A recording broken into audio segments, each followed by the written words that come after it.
কি নাম তোমার? বর্ণালী সরকার। বর্ণালী, তুমি কি করো?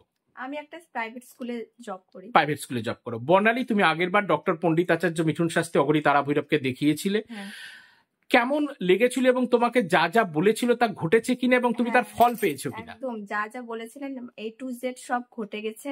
ঠিক। আর এখনো যা যা বললেন সব মিলে যাচ্ছে। ঠিক।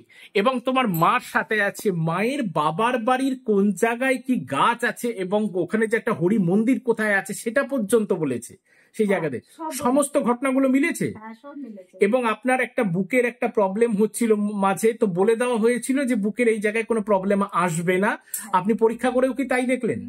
সম্পূর্ণ তাই? ঠিক ঠিক ঠিক। আপনি সম্পূর্ণ স্যাটিসফাই তো? হ্যাঁ। ঠিক। বর্ণালী, তুমি সম্পূর্ণ স্যাটিসফাই তো? এবং এবং তোমার মায়ের ফোন নাম্বারেরও কোড করে দেওয়া হয়েছে, সেটাও মিলেছে তো? সেটাও মিলে গেছে। ঠিক ঠিক ঠিক ঠিক ঠিক ঠিক আছে। তোমরা সকলে ভালো থাকো, আনন্দে থাকো এবং সুখে থাকো। জয় মা।